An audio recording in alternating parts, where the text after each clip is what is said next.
ಸ್ನೇಹಿತರೆ ನಮಸ್ಕಾರ. ಈ ಯೋಜನೆಯಲ್ಲಿ BPL ಕಾರ್ಡ್ ಇದ್ರೆ ಸಾಕು. ಇನ್ಮೇಲಿಂದ ಅಕ್ಕಿಯ ಬದಲಾಗಿ ಈ 3,000 ಪ್ರತಿ ತಿಂಗಳು ಕೂಡ ಕೊಡ್ತಾವೆ ಅಂತ ಹೇಳ್ಬಿಟ್ಟು ನೀವು ತಮ್ಮನಲ್ಲಿ ನೋಡಿದಿರಿ. ಸ್ನೇಹಿತರೆ, ಅಕ್ಕಿಯ ಬದಲಿಗೆ ಅಲ್ಲ, ಅಕ್ಕಿನೂ ಕೂಡ ಕೇಂದ್ರದಿಂದ 5 ಕೆಜಿ ಸಿಗ್ತಾ ಇದೆ. ಇನ್ನು ಉಳಿದಂತದ್ದು 5 ಕೆಜಿ ರಾಜ್ಯ ಸರ್ಕಾರದಿಂದ ಸಿಗ್ತಾ ಇದೆ. ಒಟ್ಟಿಗೆ 10 ಕೆಜಿ ನಿಮಗೆ ಸಿಗ್ತಾ ಇರುವಂತದ್ದು ನ್ಯಾಯಬೆಲೆ ಅಂಗಡಿಯ ಮುಖಾಂತರ. ಆದ್ರೆ ಇಲ್ಲಿ 5 ಕೆಜಿ ಅಕ್ಕಿ ಎಂದಿನಂತೆ ಹೇಗೆ ಬರ್ತಾ ಇದೆ ಆ ಕೇಂದ್ರ ಸರ್ಕಾರದಿಂದ ಹಾಗೆ ಬರ್ತಾ ಇರುತ್ತೆ.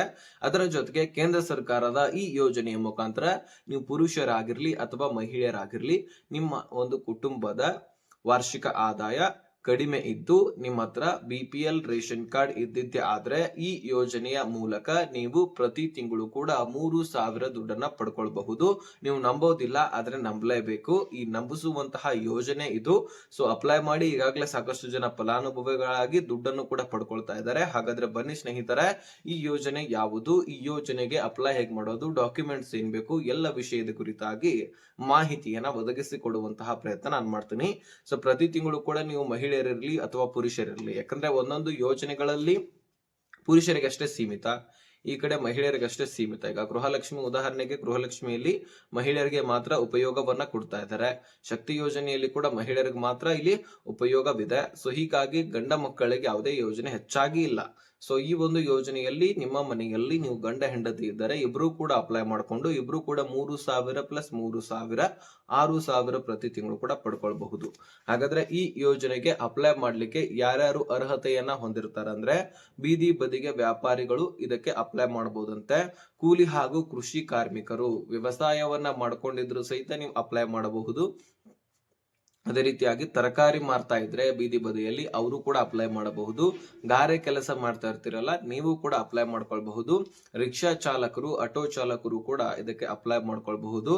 ಇನ್ನು ಇತರೆ ಸಣ್ಣ ಪುಟ್ಟ ವ್ಯಾಪಾರಸ್ಥರು ಅಥವಾ ಇನ್ನೊಬ್ಬರ ಕೈ ತೆಳಗೆ ಹೋಗಿ ದುಡಿಮೆ ಮಾಡ್ತಾ ಇದ್ರು ಸಹಿತ ಈ ಒಂದು ಯೋಜನೆಗೆ ನೀವು ಅಪ್ಲೈ ಮಾಡಬಹುದು. ಹಾಗಾದ್ರೆ ಸ್ನೇಹಿತರೆ, ಇದಕ್ಕೆ ವಯಸ್ಸಿನ ಮಿತಿ 18ರಿಂದ 40 ವರ್ಷದ ಕೆಳಗೆ ಇರ್ತಕ್ಕಂತಹ ಎಲ್ಲ ಒಂದು ಸಾರ್ವಜನಿಕರು, ಪುರುಷರಾಗಿರ್ಲಿ ಅಥವಾ ಮಹಿಳೆಯರಿದ್ರು ಈ ಒಂದು ಯೋಜನೆಗೆ ಅಪ್ಲೈ ಮಾಡಬಹುದು ಅಂತ ತಿಳಿಸಲಾಗಿದೆ. ಸೊ ಜೊತೆಗೆ ಈ ಒಂದು ಡಾಕ್ಯುಮೆಂಟ್ಸ್ ಗಳು ಏನೇನ್ ಬೇಕಂದ್ರೆ, ಒಂದು ಆಧಾರ್ ಕಾರ್ಡ್ ಬೇಕು, ಮೊಬೈಲ್ ಸಂಖ್ಯೆ ಬೇಕಾಗತ್ತೆ. ಈ ಮೊಬೈಲ್ ಸಂಖ್ಯೆ ಆಧಾರ್ ಕಾರ್ಡ್ಗೆ ಲಿಂಕ್ ಆಗಿರಬೇಕು. ಜೊತೆಗೆ ಬ್ಯಾಂಕ್ ಪಾಸ್ಬುಕ್ ಬೇಕು. ಆಧಾರ್ ಕಾರ್ಡು ಬ್ಯಾಂಕ್ ಪಾಸ್ಬುಕ್ ಗೆ ಲಿಂಕ್ ಆಗಿರಬೇಕು. ಹಾಗೆ ಮೊಬೈಲ್ ಸಂಖ್ಯೆ ಬ್ಯಾಂಕ್ ಪಾಸ್ಬುಕ್ ಮತ್ತೆ ಆಧಾರ್ ಕಾರ್ಡ್ ಗೆ ಲಿಂಕ್ ಆಗಿರಬೇಕು.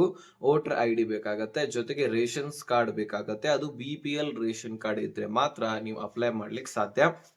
ಈ ಡಾಕ್ಯುಮೆಂಟ್ಸ್ ಗಳನ್ನು ನೀವು ತೆಗೆದುಕೊಂಡು ಅಪ್ಲೈ ಮಾಡ್ಬೇಕಂದ್ರೆ, ಹಳ್ಳಿಯಲ್ಲಿ ಗ್ರಾಮದಲ್ಲಿ ವಾಸವಾಗಿರ್ತಕ್ಕಂತಹ ಸಾರ್ವಜನಿಕರು ನೀವು ಗ್ರಾಮವನ್ನಲ್ಲಿ ಹೋಗಿ ಅಪ್ಲೈ ಮಾಡಬಹುದು. ಅಥವಾ ನೀವು ಕೂಡ ಕರ್ನಾಟಕವನ್ನು ಬಾಪೂಜಿ ಸೇವಾ ಕೇಂದ್ರಗಳಿಗೆ ಹೋಗಿ ಭೇಟಿ ಕೊಟ್ಟು ಹೆಚ್ಚಿನ ಮಾಹಿತಿಯನ್ನ ಪಡ್ಕೊಳ್ಬಹುದು. ಆದ್ರೆ ಅಪ್ಲೈ ಗ್ರಾಮವನ್ನಲ್ಲಿ ಅಪ್ಲೈ ಮಾಡ್ಕೊಳ್ಬಹುದು.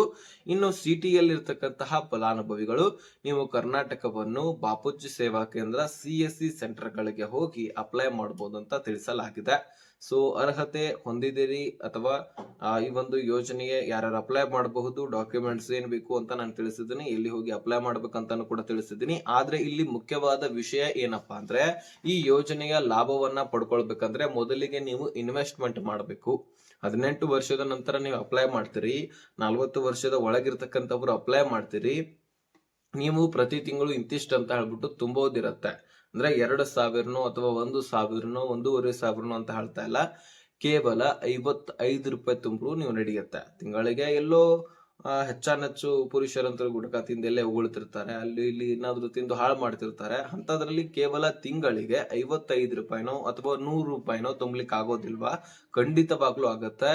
ಸೊ ಆ ಒಂದು ದುಡ್ಡು ನನ್ನದಲ್ಲ ಅಂತ ಹೇಳ್ಬಿಟ್ಟು ನೀವು ತುಂಬಿ ಬಿಟ್ರೆ ಸಾಕು. ವಯಸ್ಸಾದ ಮೇಲೆ 60 ವರ್ಷ ಆದ ಬಳಿಕ ನಿಮಗೆ 3,000ದಂತೆ ಪ್ರತಿ ತಿಂಗಳು ಕೂಡ ಜಮಾ ಆಗ್ತಾ ಹೋಗುತ್ತೆ. ಸೊ 50 ರೂಪಾಯಿಯೋ ಅಥವಾ 100 ರೂಪಾಯಿನೋ 200 ರೂಪಾಯಿನೋ ಹೀಗೆ ತುಂಬತಾ ಹೋಗ್ತಿರಲ್ಲ, ನೀವು 50 ರೂಪಾಯಿ ತುಂಬಿದ್ರೆ ಕೇಂದ್ರ ಸರ್ಕಾರದಿಂದನೂ ಕೂಡ 50 ರೂಪಾಯಿ ನಿಮ್ಮ ಅಕೌಂಟ್ಗೆ ಬಂದು ಜಮಾ ಆಗತ್ತೆ. ಇದಕ್ಕೋಸ್ಕರ ಸಪರೇಟ್ ಅಕೌಂಟ್ ಇರುತ್ತೆ, ತೆಗೆಸಬೇಕಾಗತ್ತೆ. ನೀವು ಪೋಸ್ಟ್ ಆಫೀಸ್ ನಲ್ಲಿ ತೆಗೆಸಬಹುದು ಅಥವಾ ಬೇರೆ ಅಕೌಂಟ್ ಅನ್ನ ಓಪನ್ ಮಾಡ್ಕೊಳ್ಬಹುದು. ಇದಾದ ಬಳಿಕ ನೀವು 100 ರೂಪಾಯಿ ತುಂಬಿದ್ರೆ ಕೇಂದ್ರ ಸರ್ಕಾರದಿಂದ 100 ರೂಪಾಯಿ ಜಮಾ ಆಗುತ್ತೆ. 200 ರೂಪಾಯಿ ತುಂಬಿದ್ರೆ ಕೇಂದ್ರ ಸರ್ಕಾರದಿಂದ 200 ರೂಪಾಯಿ ಜಮಾ ಆಗುತ್ತೆ. ಸೊ ಹೀಗೆ ಈ ಒಂದು ಯೋಜನೆಯ ಮುಖಾಂತರ ಅಪ್ಲೈ ಮಾಡಿ. ಈ ಒಂದು ಯೋಜನೆಯ ಹೆಸರು ಈ ಶ್ರಮ ಕಾರ್ಡ್ ಅಂತ.